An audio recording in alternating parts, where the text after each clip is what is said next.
Mes chers compatriotes, nous sommes ce soir le mardi 4 mars 2025 et je veux faire avec vous un point sur la situation extrêmement évolutive de ce qui se passe avec la guerre en Ukraine, avec les jeux des acteurs, notamment les États-Unis, l'Union européenne, l'OTAN, la France, les pays de l'Union européenne, les pays en dehors de l'Union européenne, notamment le Royaume-Uni qui est assez actif. Alors, essayons d'y voir un petit peu clair.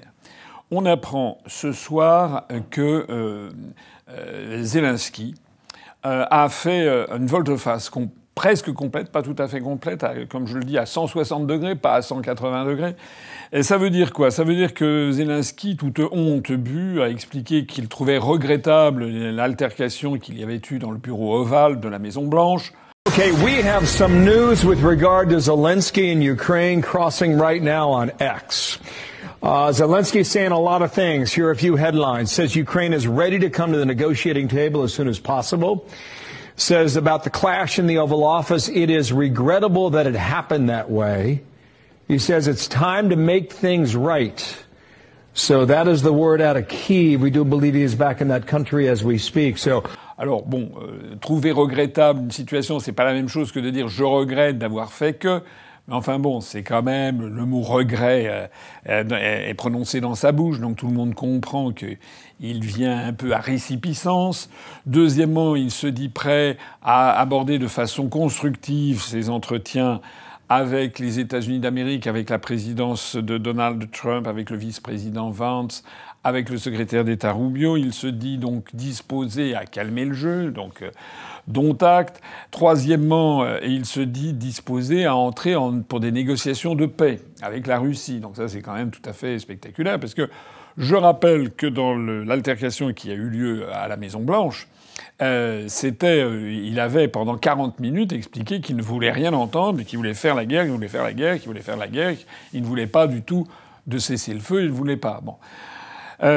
Donc tout ça, il a fait machine arrière à 180, pas à 180 degrés justement, à 160 degrés, parce que la seule chose qu'il n'a pas dite, ou plus exactement ce qu'il a dit, où il donne une impression de fermeté, c'est qu'il a dit qu'il refuserait, il était d'accord pour des négociations, mais qu'il refuserait toute cession de territoire de l'Ukraine à la Russie. Alors bon, il peut le dire, bien entendu, mais personne n'est dupe. Dans toutes les chancelleries, tout le monde a bien compris, sauf peut-être au Quai d'Orsay, où M. Jean-Noël Barrot imagine peut-être qu'on va tout récupérer pour l'Ukraine, mais tout le monde a bien compris que la Russie ne cédera jamais la Crimée, et qu'elle a récupéré la Crimée qui lui appartenait depuis 1774, le traité de Kouchik-Kainarjak, jusqu'à 1954, et ensuite c'était Khrouchtchev qui l'avait donné à la République socialiste d'Ukraine dans le cadre de l'URSS. Voilà.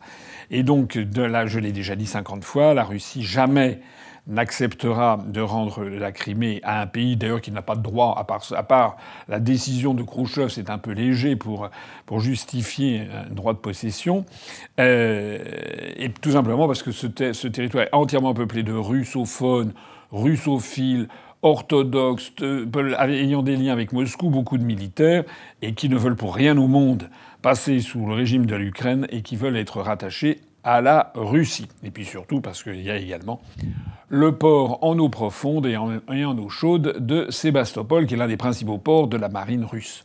Donc évidemment, jamais la Russie ne cédera la Crimée, pas plus d'ailleurs que les républiques du Donbass, dont je rappelle qu'elles ont été intégrées en droit interne russe. Alors évidemment, je comprends très bien que des gens disent non, non, non, on empêchera ça, mais ça veut dire quoi? Ça veut dire qu'à ce moment-là, la guerre continue. Voilà. Et ça veut dire que la guerre continue, et si la guerre continue, il va falloir aligner effectivement maintenant des divisions et envoyer des armes. Or, je rappelle quand même que depuis 3 ans que la guerre fonctionne, où il y a quand même une quarantaine d'États derrière l'OTAN et les États-Unis qui se sont ligués pour aider l'Ukraine, n'en déplaise à Zelensky quand il a dit qu'il était tout seul, je rappelle quand même que la Russie, mine de rien, non seulement elle n'a pas été détruite, ni vaincue, ni l'économie à genoux, mais c'est tout le contraire. Elle occupe 20% du territoire. L'armée ukrainienne est à genoux. Il y a énormément, il y a eu 500 000 morts. Et donc, comme l'a dit Trump, il a dit il faut arrêter le massacre. Voilà. Donc Zelensky a dit qu'il se refuserait à toute cession du territoire, mais ça c'est une rodomontade, mais en pratique tout le monde sait qu'il y sera bien obligé, sauf à vouloir continuer la guerre, et sauf qu'à ce moment-là, eh bien les États-Unis se retireront. D'ailleurs vous avez vu, ça n'a pas traîné. Si Zelensky a fait un virage à 160 degrés, 165, 170 degrés, en gardant encore un petit truc, c'est sur les territoires, c'est bien parce que Trump a annoncé hier et ça a été d'ailleurs effectif dès aujourd'hui, la suspension de toute aide militaire. Voilà, donc comme c'est eux qui payent, voilà. Hein, qui paye commande, comme on dit. Hein. Celui qui paye l'orchestre fixe la musique. C'est un proverbe, je crois, qui est plus ou moins américain. Alors, donc, voilà déjà l'état de la situation. La situation, elle prend évidemment de court Zelensky, il a été obligé de faire avec, mais elle prend de court les Européens. Et les Européens se retrouvent devant une situation... Alors, c'est incroyable, en fait, à quel point les pays d'Europe sont dirigés par des branquignoles, puisque...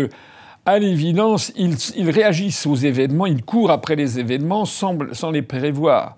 C'est-à-dire que, à partir du moment où il y a eu l'altercation à la Maison-Blanche, n'importe quel dirigeant ayant au moins 2 neurones un peu opérationnels dans le cerveau aurait la première chose qu'il aurait fait, c'est d'aller regarder ce qui s'était vraiment passé à la Maison-Blanche et de regarder l'intégralité des échanges pendant 50 minutes et s'il n'avait pas le temps de regarder la vidéo que j'en ai faite, qui a d'ailleurs, en 2 jours d'ailleurs, déjà dépassé le demi-million de vues, ce qui prouve à quel point cette vidéo que j'ai faite correspond à un véritable besoin des populations de connaître la vérité et de ne pas se laisser enfumer par les médias qui ont tous dit la même chose.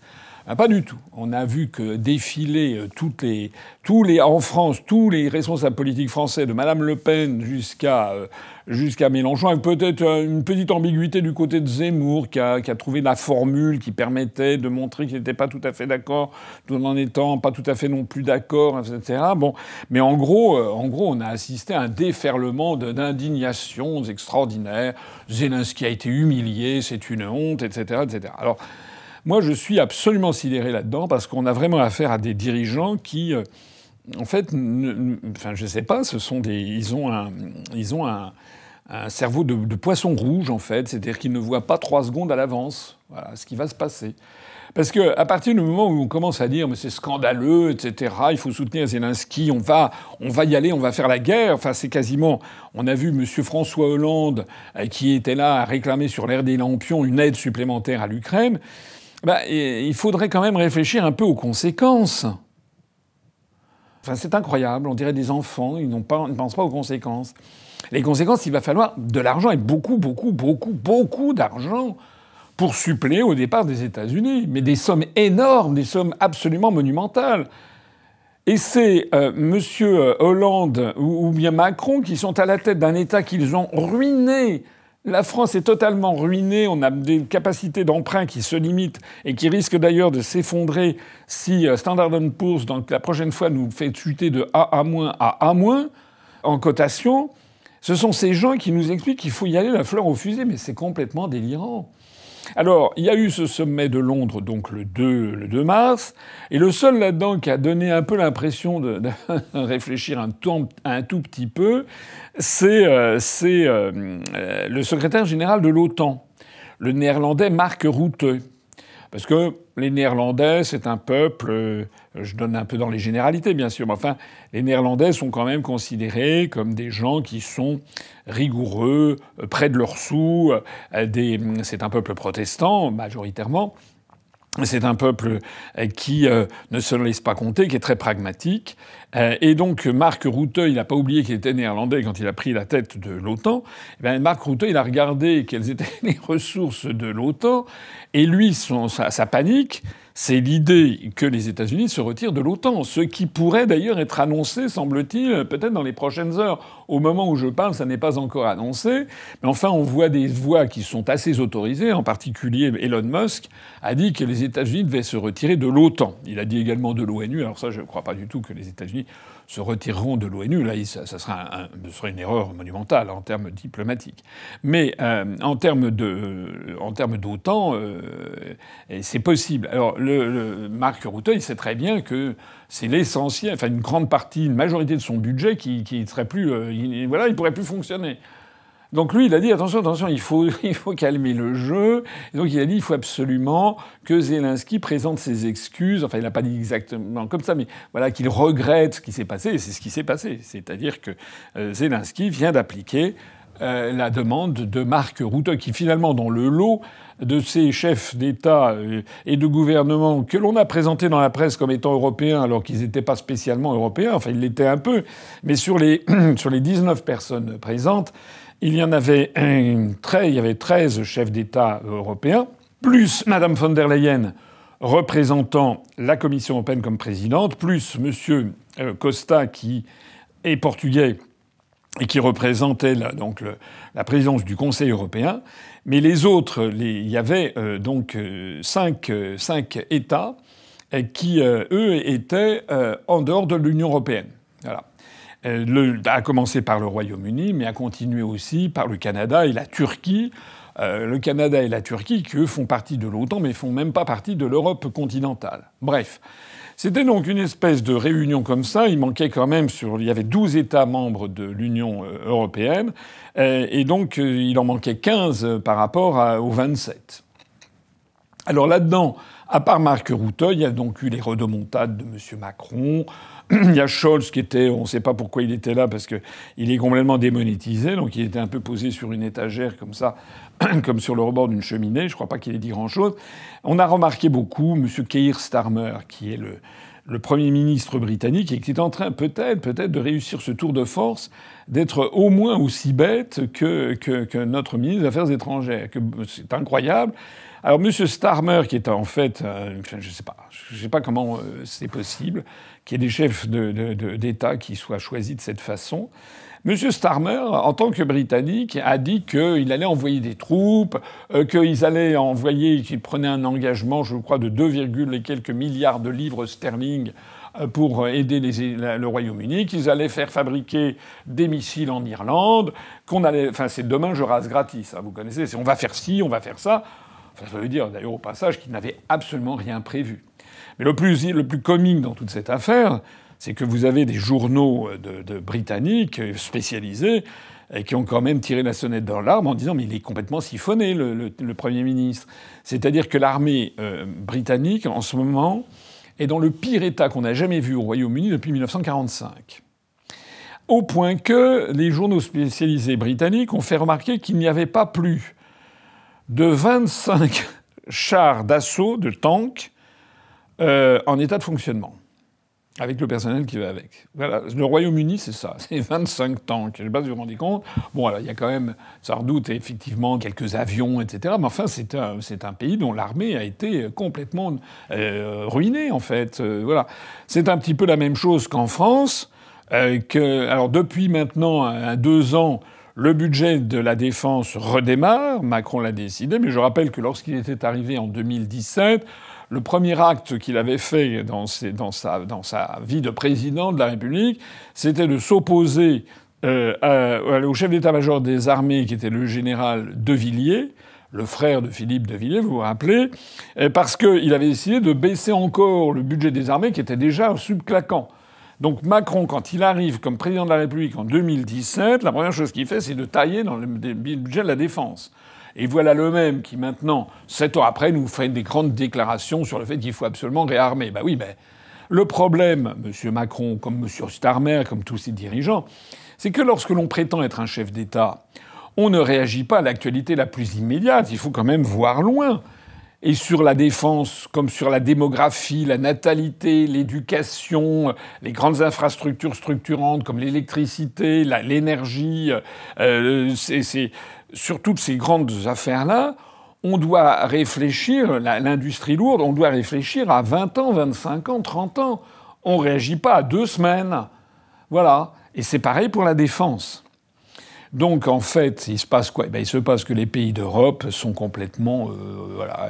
ce sont comme des poules qui sont éclairées dans le phare d'une voiture. Ils courent dans un sens, dans un autre. Ils ne savent plus tout quoi faire. Alors là-dedans, profitant de ce marasme général, en fait, de cette affliction, parce que tout le monde se rend compte qu'en fait, les pays d'Europe occidentale sont dirigés par des branquignoles, par des pieds nickelés.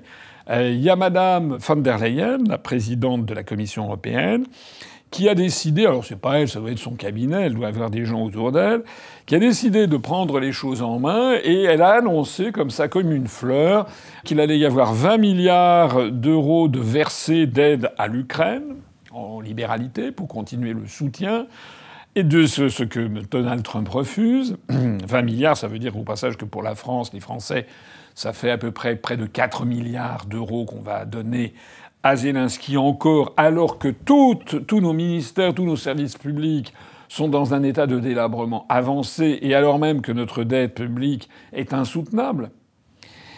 Donc ça, la première chose qu'elle a dite. Et la deuxième chose qu'elle a dite, c'est qu'elle vient d'annoncer un plan de financement qu'elle propose de, excusez-moi du peu, 800 milliards d'euros pour réarmer les pays de l'Union européenne.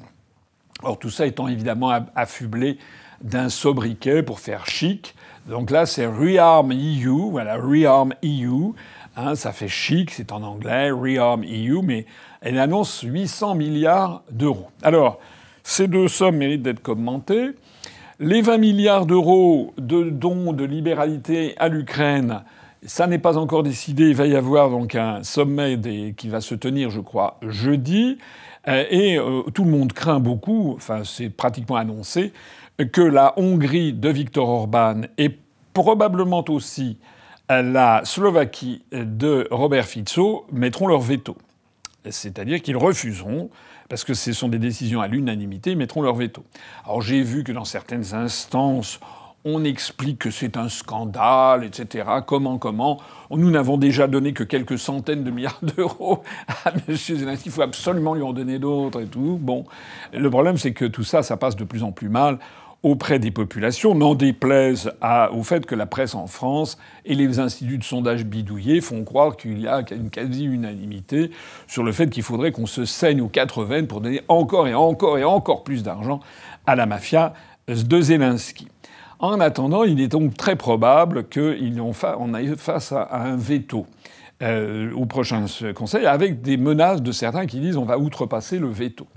Alors ça, moi je regarde ça, je prends des pop-corn, hein, comme on dit, parce que on est dans un de ces moments où l'histoire mondiale d'un seul coup s'emballe. C'est pour ça d'ailleurs que je fais cette vidéo ce soir, alors que demain soir on a notre direct. C'est que tous les jours ça change, tous les jours il y a du nouveau. On est comme exactement ce qui s'est passé en Europe entre 1988 et 1991, avec l'effondrement de l'Union soviétique, enfin d'abord du camp socialiste, puis de l'Union soviétique. Donc tout est possible, y compris qu'on assiste à un début d'explosion de l'Union européenne. La probabilité, c'est quand même qu'il va y avoir on va encore surmonter ça, parce que la Commission européenne va dire attention, vous la Slovaquie, vous la Hongrie, si vous êtes très méchants, on vous donnera pas l'argent que nous avons, qui est en fait l'argent des Français et des Allemands, je le rappelle quand même, et des Néerlandais. C'est possible qu'il y ait ça, mais jusqu'où durera cette forme de chantage, c'est pas du tout évident. J'ai publié sur Twitter un communiqué public qui a été rendu public par Robert Fico, le Premier ministre de Slovaquie, qui ne laisse aucun doute. Il a dit qu'il était contre toute agression contre la Russie. En fait, il soutient totalement la position de Trump. Il veut la paix. Il exige que l'Union européenne œuvre pour la paix et obtienne une réouverture rapide de l'approvisionnement en gaz russe, parce que c'est absolument vital pour l'économie de la Slovaquie notamment. Et il exige aussi que la Commission européenne tienne compte des différentes opinions et qu'il y a au sein de l'Union européenne, que ça cesse d'être en fait un État quasi totalitaire. C'est bien de ça qu'il s'agit. Tout ça pour vous dire à quel point la situation se crispe au sein de l'Union européenne. Donc ça, c'est pour le paquet des 20 milliards d'euros dont il n'est pas du tout sûr que Mme von der Leyen va pouvoir le donner. On se demande d'ailleurs qui est cette dame qui est élue par personne, qui donne des leçons de démocratie à la planète entière et qui se permet de disposer, au nom par exemple des Français, de sommes énormes, hein, alors que nous, on en est à compter aux quelques dizaines de milliers d'euros pour tel ou tel budget de telle ou telle action publique. Enfin, c'est hallucinant. Hallucinant. Mais alors, par ailleurs, le deuxième volet, c'est qu'elle a annoncé ce plan de 800 milliards d'euros pour réarmer l'Europe. Alors là aussi, tout le monde se pose la question de savoir, mais qui est cette dame ? Certes, l'article 42 du traité de l'Union européenne revient en quelque sorte à placer l'action de la politique étrangère et de sécurité et de défense sous la houlette de l'OTAN, mais à aucun moment il n'est inscrit que c'est la présidente de la Commission européenne qui a toute autorité pour financer des plans de réarmement. C'est-à-dire que Mme von der Leyen, comme elle le fait d'ailleurs depuis plusieurs années, ça va faire 6 ans d'ailleurs, ou 7 ans maintenant qu'elle le fait. Elle agit par coup d'État, des espèces de... Comme il y a des micro-tremblements de terre, ce sont des micro-coups d'État. Elle fait des coups d'État, mais si personne ne dit que ce sont des coups d'État, si tous les dirigeants européens, au lieu de défendre les intérêts nationaux, sont de mèche avec cette procédure qui consiste progressivement à piquer de plus en plus de pouvoir aux États-nations, ben elle peut continuer autant qu'elle veut. Donc elle a lancé un plan de 800 milliards d'euros. Alors là, évidemment, les bras nous en tombent parce qu'on ne sait pas du tout comment ça va être financé. Elle a articulé le fait qu'il y aurait 150 milliards d'euros de prêts. Le reste, on ne sait pas trop d'où ça viendra. Est-ce que ce sont des dons? Est-ce que ce seront des emprunts? Les pays dits, les pays sobres ou les pays, comment dirais-je, économes du nord de l'Europe, notamment l'Allemagne, mais aussi la Finlande, mais aussi les Pays-Bas, justement, eux ont toujours montré leur opposition totale à des obligations européennes qui reviendraient à ce que l'Europe s'endette et donc que tout le monde serait solidaire de la même dette. C'est ce que souhaitent les pays latins, à commencer par la France ou l'Italie, qui voudraient que, en fait, les Allemands soient solidaires des dettes françaises ou italiennes. Mais je rappelle que les Allemands et puis les Néerlandais ou les Finlandais ou les Luxembourgeois ne l'entendent pas du tout de cette oreille. Donc on ne sait pas d'où ce pactole énorme viendra. Enfin, il y a un risque effectivement important que la France en ait à sa charge, peut-être 20%. Donc 20% de 800 milliards, ça fait quand même 160 milliards d'euros, des sommes inimaginables, alors sous forme de dons, de prêts, etc. On ne sait pas quelles seront les ressources, on ne sait pas non plus quels seront les bénéficiaires. Tout ça reste dans un flou artistique. On voit bien que Mme von der Leyen, elle est aux abois, en fait, comme tous les... Il faut absolument donner l'impression qu'on agit, qu'on réagit. Alors on ne sait pas quels seront les bénéficiaires, mais si on veut se réarmer... S'il y avait une logique dans la construction européenne, on nous explique que si on est seul, on est très faible, alors que l'Union fait la force. Mais ça ne marche qu'à la condition, par exemple en matière militaire, qu'à la condition que tout cet argent serve à acheter de l'armement fait dans l'Union européenne, avec des coopérations au sein de l'Union européenne. Ça devrait, par exemple, acheter un char européen. Oui, manque de peau. L'Allemagne, il y a 15 jours, a dit qu'elle ne voulait pas de faire de sa coopération pour le nouveau tank, le nouveau char allemand. Elle le fera sans l'aide de la France. Bon, l'avion du futur, impossible au sein de l'Union européenne. Les achats d'avions militaires, vous savez que la quasi-totalité des pays d'Europe de l'Est et même du Nord achètent des avions américains, des F-35, et plutôt que des avions français. Donc en fait, il y a un risque très fort que ce réarmement bénéficie à qui? À l'oncle Sam. Voilà. C'est-à-dire que vraiment, on imagine, comme l'a dit le président Trump dans son bureau ovale de la Maison-Blanche à Zelensky, il a dit « Mais vous n'avez aucune carte en main », ce qui était vrai. C'est d'ailleurs la raison pour laquelle, comme je le disais en préambule, Zelensky a fait son virage à 160 degrés, et bientôt 180 degrés quand il sera bien obligé de reconnaître que jamais il pourra remettre la main sur la Crimée. Mais l'Europe n'a pas non plus de carte. L'Europe, elle a très très peu de cartes en main dans cette histoire. Puisque si elle veut acheter rapidement des armements et des munitions, c'est les États-Unis. Ou alors, elle faudrait se tourner vers la Russie. Je ne suis pas sûr que la Russie vendrait de l'armement pour qu'ensuite on lui tape dessus avec cet armement. Voilà. Donc en fait, le plus grand bénéficiaire de ce plan de réarmement décidé par Mme von der Leyen, alors qu'elle n'en a pas le droit, risque d'être, dans l'attente d'une hypothétique Europe de la défense, ça risque d'être concrètement les productions du complexe militaro-industriel américain. Voilà, plus peut-être un petit peu pour faire joli. On va passer quelques commandes à quelques fabricants français, voilà, pour dire quand même qu'on a eu quelques miettes. Voilà, c'est de ça qu'il s'agit au bout du compte. Donc en fait, on voit bien qu'il n'y a aucune stratégie. On voit bien que ce sont des pays perdus. Et que l'Europe de la défense... Alors à ce propos, je voudrais dire, j'ai lu des choses extraordinaires là, parmi les réactions des responsables politiques. Ce pas des responsables, ce sont des irresponsables, en fait. j'ai vu que M. Dominique de Villepin, qu'on essaye de remettre un petit peu sur le devant de la scène, tout ça pour m'invisibiliser, pour invisibiliser l'UPR, sur Internet, ça va très très bien pour nous. Hein. On a des centaines et des centaines de milliers de vues. Les adhésions arrivent déferlent sur notre mouvement. Ça va très très bien. Mais en revanche, c'est toujours interdiction totale dans les grands médias. Alors là, le dernier truc en date, c'est qu'on a sorti M. Dominique de Villepin d'un chapeau.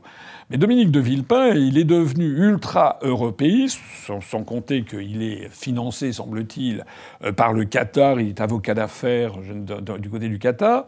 J'ai donc vu que dans un journal, je me demande si c'est pas un journal britannique d'ailleurs, le Guardian ou je sais pas quoi, M. de Villepin s'est exprimé et donc il réclame sur l'air des lampions une Europe de la défense, il faut que l'Europe se réveille, etc. Tout le monde veut que l'Europe se réveille. J'ai vu que c'était M. Vauquier aussi qui a dit qu'il fallait que l'Europe se réveille. Bon. Alors, Monsieur de Villepin a dit qu'il fallait que l'Europe se réveille, il fallait absolument faire l'Europe de la défense, etc.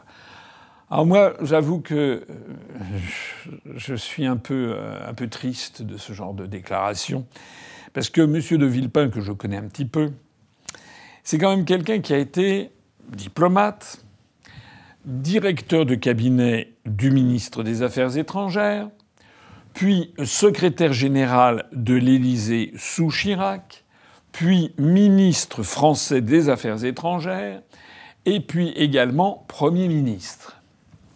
Donc il a une carrière quand même prestigieuse, au plus haut poste de responsabilité quasiment, sauf la présidence de la République, quoique il a été secrétaire général de l'Élysée.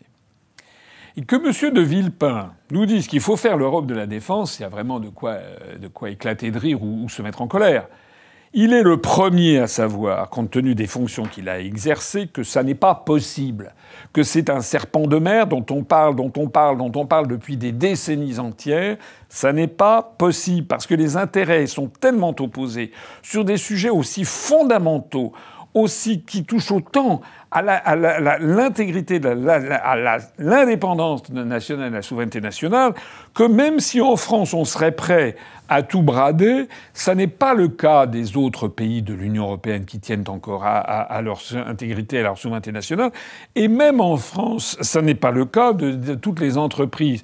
Une entreprise privée comme l'entreprise Dassault qui fait, je ne dis pas ça pour faire du cocardier, mais dans le monde de l'aviation, on considère en règle générale que les avions d'assaut, notamment les avions de chasse, sont quasiment les meilleurs du monde. Voilà, les ingénieurs de Dassault sont des gens extraordinaires qui font qui produisent des avions très très très très excellents, avec un petit bémol, c'est qu'ils sont considérés aussi comme chers, voire comme très chers. Voilà. Et donc ça, c'est le premier point. Et par ailleurs, ils ont des concurrents comme le fer à repasser, le F-35 américain. Mais le F-35, tout le monde sait que c'est un mauvais avion, mais il a toute la puissance des États-Unis d'Amérique, le lobby qui impose qu'on achète le F-35. C'est la raison pour laquelle tous les pays de l'Est, ou à peu près, se sont fournis en matériel américain. Et donc, comment est-ce que M. de Villepin peut... Ça n'a pas de sens, en fait. En fait, il se moque de vous, en fait. En fait, tous ces responsables politiques qui disent il faut faire l'Europe de la défense, il faut soutenir Zelensky, il faut aller en guerre contre la Russie, en fait, ils se moquent de vous. Voilà. C'est-à-dire qu'ils n'ont pas étudié les dossiers, ou s'ils connaissent les dossiers, ils n'osent pas avouer la vérité. Voilà ce qui est lamentable. Alors, il y a autre chose dans ce dossier, c'est qu'on est en train de remettre sur le devant de la scène le couple franco-allemand. Donc j'ai vu que là, on commence à ressortir le couple franco-allemand. Je me demande si il y a un journal, peut-être le Figaro, là, qui interroge l'ambassadeur d'Allemagne en France, qui dit oui, il faut absolument remettre en avant le couple franco-allemand. Alors on signale au passage que cet ambassadeur est marié avec une Française, donc voilà, c'est la meilleure preuve. Alors, tout ça, c'est de la communication, c'est de la com. Vous savez ce qu'il faut penser du couple franco-allemand, je vous l'ai expliqué. Ce qui est certain, c'est que, et là il faut faire très très attention, c'est que depuis que la Constitution européenne existe, il arrive parfois que l'Allemagne soit un peu en difficulté, ou que la France soit meilleure qu'elle sur tel ou tel sujet. Et dans tous ces cas, sans aucune exception, l'Allemagne a toujours eu la même stratégie, la stratégie de Staline, de la grande époque. Tout ce qui est à moi est à moi. tout ce qui est à vous est négociable. Voilà. C'est-à-dire, les Allemands réagissent, tout ce qui est allemand restera allemand. Maintenant, tout ce qui est français, éventuellement, vous pouvez peut-être nous le donner. On l'a vu sur un nombre incalculable de fois, notamment sur Airbus, où progressivement, il y a de plus en plus de valeur ajoutée pour la fabrication des Airbus qui est passée aux mains des Allemands, y compris d'ailleurs la présidence du groupe Airbus qui est maintenant détenu par un Allemand. On l'a vu sur l'affaire de l'énergie, où la France a été obligée de tailler des croupières à son propre équipement nucléaire, tout ça parce que les Allemands n'avaient pas réussi à imposer à leur population un programme électronucléaire. Donc maintenant, ils nous jalousent. Et donc nous, on a dit, bah oui, en fait, on est trop compétitifs. Donc on va quand même s'empêcher d'être trop compétitifs pour vous faire plaisir. Donc ça, c'est le marché de l'énergie. Ça a été le cas sur l'industrie, c'est le cas sur le taux de change de l'euro, c'est le cas sur le fameux traité de Aix-la-Chapelle où Macron avait tout cédé à Madame Merkel. Et donc on a pris l'engagement que les Allemands pourraient être avec nous quasiment un copartage de notre siège au Conseil de sécurité des Nations Unies. Semble-t-il qu'il devait y avoir des conseils des ministres franco-allemands. Bon, on a l'impression que tout ça c'est un peu tombé en désuétude parce que c'est tellement artificiel, ça ne correspond tellement à rien. Voilà. Donc à chaque fois que on nous ressort le couple franco-allemand, c'est en général que les Allemands ont besoin qu'on leur file quelque chose. Voilà. Alors là, ils nous font la chansonnette du couple franco-allemand. En revanche, quand nous, on a des besoins, par exemple, justement, l'endettement européen, là, c'est nine. Quand c'est sur le taux de change, c'est nine, etc., etc. Bien. Alors, il y a une petite musique qui est en train d'apparaître, vous l'avez vu, c'est la musique concernant notre armement nucléaire. Je rappelle que dans le traité franco-allemand d'Aix-la-Chapelle dont je parlais à l'instant, qui a été signé et ratifié il y a quelques années, je crois que c'était en 2019, j'ai fait 2 vidéos auxquelles je vous renvoie à l'époque, eh bien il y avait notamment Macron qui disait qu'il fallait élargir les armements, que la coopération devait concerner tous les armements, et il y avait en pointillé peut-être l'armement nucléaire. Et là, Macron a remis ça sur le tapis en laissant entendre que l'armement nucléaire français pourrait être étendu à l'ensemble des pays de l'Europe, ou du moins à certains d'entre eux. Et à ce moment-là, on a vu l'Allemagne qui a dit « Oh là là, ça nous intéresse beaucoup, grosse couple franco-allemand, Deutsche-Französische, etc. Par ici, ça nous intéresse. » Alors évidemment, il y a quand même des gens qui se manifestent, parce que c'est quand même... Macron n'a pas été élu pour brader notre patrimoine, notre armement nucléaire. Alors aussitôt, il y a eu des contre-feux venant de l'Élysée, où on a dit que M. Macron n'avait pas dit ce qu'il avait dit, qu'en fait, il était hors de question de céder à l'Allemagne le bouton nucléaire pour appuyer sur la bombe, que le bouton nucléaire, ça resterait en France uniquement, et donc voilà. Mais qu'il fallait envisager d'étendre le parapluie français à l'Allemagne et à d'autres pays, et éventuellement, pourquoi pas, jusqu'aux pays baltes. Alors, plusieurs choses à dire là-dessus.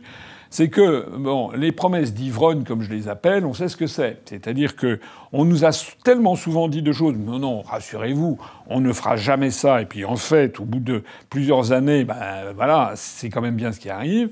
Il n'est pas impossible du tout que on aboutisse à une codécision franco-allemande sur l'utilisation de la bombe nucléaire. Mais en vertu de quoi ?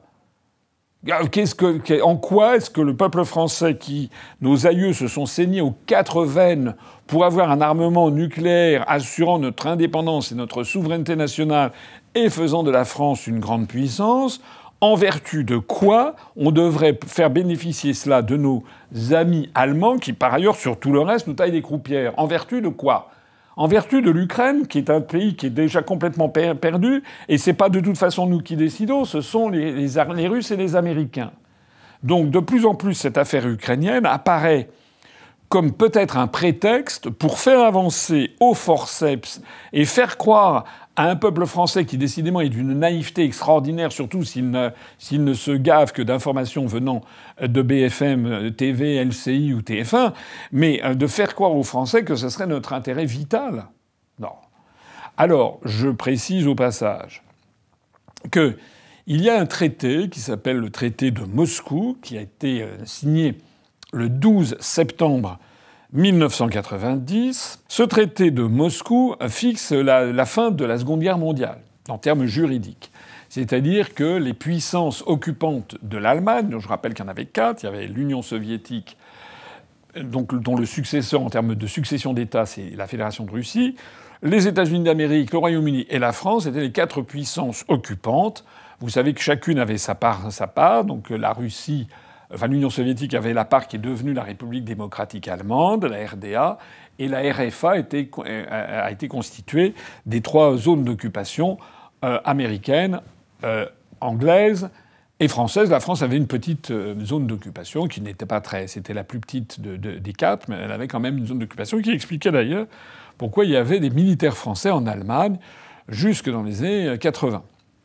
Alors le traité de Moscou du 12 septembre 1990 a définitivement clôturé cette sujétion en fait, de l'Allemagne à des puissances étrangères en termes juridiques. Désormais, l'Allemagne a, depuis 1990, a accédé à son rang de plein État indépendant et souverain. Pas tout à fait quand même, puisqu'il y a un article 2 et surtout un article 3 dans ce traité qui interdit en fait à l'Allemagne. L'Allemagne s'interdit, n'a pas le droit de fabriquer, d'entreposer sur son sol ou de contrôler, c'est le mot en français, des bombes nucléaires, des armements nucléaires, bactériologiques ou chimiques. Et je signale que ceux qui sont garants de la bonne exécution de ce traité a été signé à l'époque entre la République fédérale d'Allemagne, la République démocratique allemande, qui existait encore le 12 septembre 1990, mais qui, quelques semaines après, n'existait plus. Mais donc ça a été co-signé par la RFDA, la RFA, et ça a été co-signé par les 4 puissances victorieuses de l'Allemagne en 1945, l'Union soviétique, c'est-à-dire la Russie, les États-Unis, le Royaume-Uni et la France. Or, ce sont ces 4 puissances qui sont garantes de l'exécution du traité de Moscou de 1990. Et parmi ces 4 puissances, il y a la Russie. C'est-à-dire que la Russie a son mot à dire si d'aventure Macron décidait comme ça de faire cadeau de l'armement nucléaire à l'Allemagne. Alors je sais, mais l'Élysée dit non, il n'en est pas question. Bon, on sait ce que valent les promesses de Macron. La meilleure, finalement, garantie que l'on a, c'est la Russie, parce que la Russie n'acceptera jamais de remettre en cause ce pilier de la stratégie et de la sécurité, de l'architecture de sécurité au centre Europe, qui est le fait que l'Allemagne s'interdit par le traité de Moscou de disposer d'armes nucléaires, bactériologiques ou chimiques, de les fabriquer, de les utiliser, de les contrôler. Donc ça veut dire que si Macron le faisait, on serait dans une espèce de situation de conflit sans doute considérable avec la Russie.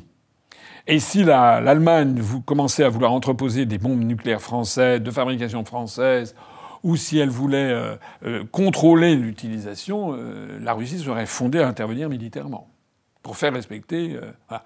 C'est donc dire à quel point nous avons quelque chose d'extrêmement, extrêmement difficile et sensible, sans compter qu'il est totalement anormal que la France cède. Il y a ça et puis le Conseil de sécurité. Ce sont les 2 grands atouts que nous avait laissés De Gaulle et qui sont des atouts qui font de la France une grande puissance. Voilà la situation dans laquelle nous sommes actuellement. Il va donc falloir regarder de très près toute cette affaire. Mais ce que je crains dans l'immédiat, eh bien, c'est que tout ça nous coûte beaucoup d'argent. Et je terminerai là-dessus. C'est que là, on a vu apparaître ces jours-ci là, une petite musique également. Ça s'appelle en général un ballon d'essai. On a vu que Macron envisage d'utiliser l'épargne des Français pour financer notre effort d'armement.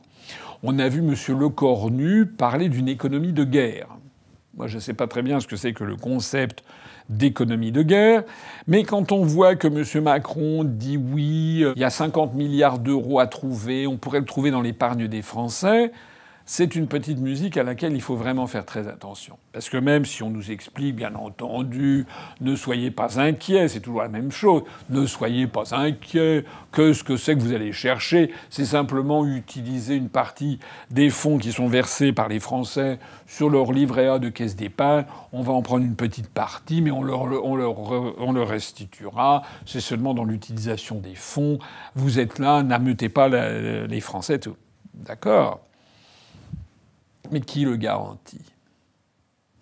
Qui est-ce qui peut nous garantir là? Est-ce que parmi les gens qui m'écoutent, est-ce que vous êtes sûr et certain qu'un jour on ne va pas nous expliquer que la patrie est en danger, hein, et que je rappelle à ce propos de patrie en danger que vous avez vu que M. Jean-Noël Barrot, le ministre des Affaires étrangères, qui a fait d'ailleurs au passage une vidéo TikTok d'un ridicule absolument achevé. Enfin, c'est absolument incroyable. C'est vraiment le père Fenouillard qui part en vacances en Afrique du Sud, quoi. Mais c'est incroyable. Alors, M. Barrot, il a sorti un truc, il a dit que chaque jour qui passe, quasiment, le front se rapproche de nous. Chaque jour qui passe, le front se rapproche de nous. Le front. Donc, moi, je suis allé regarder d'un petit peu plus près. J'aime bien la précision. Entre Paris et les républiques du Donbass, en gros, il y a 3100 km, 3200 km par la route. En gros, à peu près. Et depuis un an, il y a des avancées russes, en ce moment de plus en plus proches de la ville de Pokrovsk. Ça avance. Mais c'est un front qui est quand même assez stabilisé. Même si les Ukrainiens sont sur le reculoir, les avancées russes ne se chiffrent pas en centaines de kilomètres. Depuis environ un an, on peut considérer que le front a dû avancer, selon les endroits, entre quelques centaines de mètres et puis 6 ou 7 kilomètres. Voilà. Donc c'est plutôt entre 3 et 6 kilomètres en un an. Alors 3 kilomètres sur 3000, c'est 0,1%. Voilà. Et 6 km, c'est 0,2%. Voilà, en gros. Donc ça veut dire, si vous voulez, qu'à ce rythme, le front qui se rapproche dangereusement de la France, version, selon notre ministre des Affaires étrangères, qui décidément n'en rate pas une, eh bien, à ce rythme de 0,1% de la distance par an, il nous faudrait quand même 500 ans pour que les chars russes arrivent à Paris. Bon. Au passage, au-delà de cette imbécilité, il y a quand même quelque chose sur quoi on bute, mais ça j'y reviendrai dans une vidéo ultérieure, c'est quand même cette propagande absolument constante qui consiste à dire que la Russie veut envahir l'Europe et veut envahir la France et l'Allemagne, etc. C'est un mensonge. Vladimir Poutine a toujours dit que c'était hors de question, que ça n'avait aucun sens. Je rappelle que la Russie ne veut même pas intégrer l'ensemble de l'Ukraine, qu'ils sont intervenus pour protéger les populations du Donbass et de Crimée, et peut-être de la région d'Odessa, et que Vladimir Poutine, j'en suis absolument certain, refusera, ne mettra absolument pas dans la balance le fait de mettre la main sur toute l'Ukraine. Parce qu'il n'est pas bête. Parce qu'il sait que si les Russes intervenaient dans la partie nord-ouest de l'Ukraine, je l'ai dit un nombre de fois là aussi incalculable, eh bien, il y aurait une guérilla permanente tous les jours, comme il y a eu en Afghanistan, et qu'au bout du compte, eh bien, les Russes s'enliseraient, seraient obligés de quitter le pays. Alors, je parle même pas s'ils avaient l'ambition d'aller en Pologne, d'aller ailleurs. Mais normalement, alors tous nos stratèges ou les pseudo-stratèges qui sont à la tête de l'Élysée, soit ils sont, alors vraiment, mais d'une nullité, d'une bêtise abyssale, soit beaucoup plus, ils savent que ce sont des mensonges, mais c'est pour faire passer un agenda caché, l'agenda caché étant de forcer les Européens, et en particulier les Français. Les Français doivent céder leur siège au Conseil de sécurité, doivent brader leur armement nucléaire, on doit aller vers une Europe fédérale de force. Ce qui est débile, puisque on voit bien que l'édifice est en train de craquer de partout. Je parlais de la Hongrie, je parlais de la Slovaquie. On pourrait parler de l'excellent score qu'a fait Alternative für Deutschland en Allemagne et du non moins bon score quand même qu'a fait Madame Sarah Wagenknecht avec quasiment 5%. Des voix, c'est quand même 25% des Allemands qui ont voté pour des partis qui demandent la sortie de l'Union européenne, de l'Allemagne. Et puis, je ne vous parle même pas de ce qui se passe dans certains pays de l'Est, où la situation, par exemple, en Roumanie, est absolument calamiteuse pour les partisans du système mondialiste, les partisans de la nébuleuse Soros. Voilà. Donc, nous en sommes là pour le moment. Je vous donne rendez-vous dans quelques jours. Sans doute, je ferai un point d'actualité, mais je voudrais aussi, et ça sera l'objet d'une autre vidéo, prendre un petit peu de hauteur de vue sur un petit peu finalement qui est quoi dans ces histoires, quels sont les intérêts des uns et des autres, parce qu'il y a vraiment beaucoup de choses à dire. Et actuellement, un nouveau monde est en train d'apparaître, où l'Europe, malheureusement, est en train de disparaître. Merci de votre attention. Vive la France, vive l'Union populaire républicaine. Et je vous demande, c'est le moment, vraiment c'est le moment. Alors d'abord, cliquez j'aime, rediffusez ces vidéos, mais en plus de ça, c'est vraiment le moment de nous rejoindre et d'adhérer à l'Union populaire républicaine. Merci beaucoup.